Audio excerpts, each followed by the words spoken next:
वो आसमान से आते हैं वायुदूत की तरह, अपनों के लिए देवदूत की तरह, दुश्मनों के लिए यमदूत की तरह।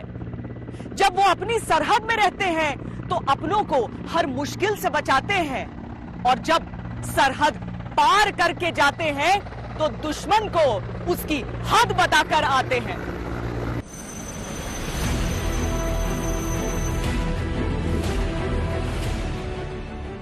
दुनिया भर की वायु शक्ति को आंकने के कई पैमाने होते हैं। इनमें विमानों की संख्या, इस्तेमाल की जाने वाली तकनीक, विमानों के प्रकार के आधार पर रैंकिंग की जाती है। लेकिन मशीनों और मानव के अद्भुत तालमेल की तस्वीर बनाती भारतीय वायुसेना स्पष्ट तौर पर सर्वश्रेष्ठ कही जा सकती है।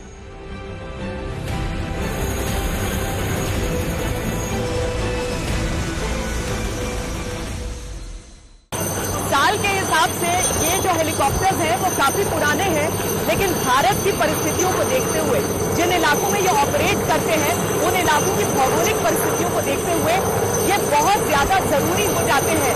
ये भी समझिए कि जो पायलट इन्हें उड़ाते हैं उनका स्किल कितना ज्यादा जरूरी है कि जरूरत पड़ने पर वो एक घर की छत पर भी लैंड कर सकते हैं।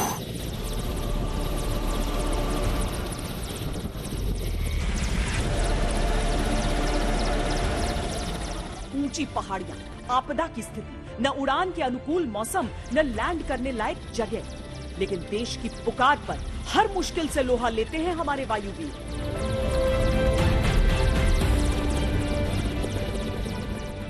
जो हेलीकॉप्टर पायलट अपने मिशन के लिए जब वो तैयारी करता है, वो हर तरह के रिस्क के लिए पहले उसको मिटिगेट करता है, फिर उसकी प्लानिंग के हिसाब से जब वो मिटिगेट कर लेता है, फिर वो इस मिशन में जाके अपने पूरे स्किल के हिसाब से, एयरक्राफ्ट की कैपेबिलिटी के हिसाब से उसका एग्जीक्यूशन करता है।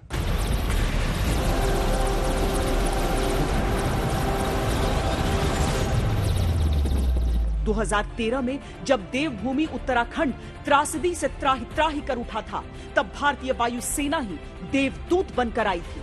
उस भयंकर तबाही के एक ही दिन के अंदर इंडियन एयरफोर्स ने ऑपरेशन राहत की शुरुआत कर दी थी। सड़कें सैलाब में बह चुकी थी, हर ओर पानी ही पानी था। आपदा के पैमाने को देखते हुए जल्द से जल्द बचाव की आवश्यकता थी। तब 48 घंटे के भीतर भारतीय वायुसेना के हेलीकॉप्टरों ने राहत कार्य शुरू कर दिया था।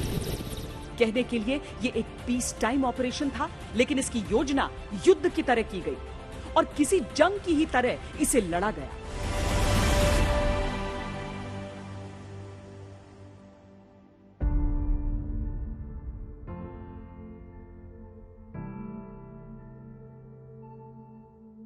उत्तराखंड फ्लैश फ्लड्स के दौरान धरासू ALG एक्टिवेट करवाने की, जिसमें इंडियन एयरफोर्स के हेलीकॉप्टर्स आगे जा चुके थे, बट वहां तक पहुंचाने कोई रास्ता नहीं था फ्यूल पहुंचाने का, क्योंकि सारी रोड्स टूट चुकी थी। इसके बाद C-130 को डिप्लॉय किया गया था, जिसमें C-130 ने पूरा का पूरा जहाज फ्यूल से भर के वहाँ जाके ऑलमोस्ट ज़ीरो विजिबिलिटी में लैंडिंग करी और फ्यूल फिर हेलीकॉप्टर्स को दिया, जिन्होंने आगे के रेस्क्यू मिशंस कंटिन्यू करे। ऑपरेशन राहत विश्व का सबसे बड़ा रेस्क्यू रिलीफ ऑपरेशन माना गया। इससे पहले कभी किसी वायुसेना ने इतने बड़े पैमाने पर, इतने दिनों तक, इतनी बड़ी संख्या में लोगों की मदद नहीं की थी। 65 दिनों के अंतराल में भारतीय वायुसेना ने लगभग 3,600 सॉर्टीज उड़ाई, 23,893 लोगों को रेस्क्यू किया और 863 टन भार उठाया। देखिए, कोई भी मिशन जो हेलीकॉप्टर को दिया जाता है वो बहुत ही ज़्यादा सेंसिटिव नेचर का होता है। जैसे कि कहीं से कोई बाढ़ में कोई आदमी फंसा हो, उसको निकालने वाला, या फिर और किसी जगह जहाँ पे फास्टेस्ट मीन में पहुँचना है, जहाँ पे रोड वगैरह नहीं है या फिर वेदर खराब है। तो जनरली उस टाइप के मिशन में जब हम उसको अकम्प्लिश करते हैं, फाइनली अपना टास्क पूरा करते हैं, तो एक बहुत ही गहन सेंस ऑफ अचीवमेंट हम फील करते हैं।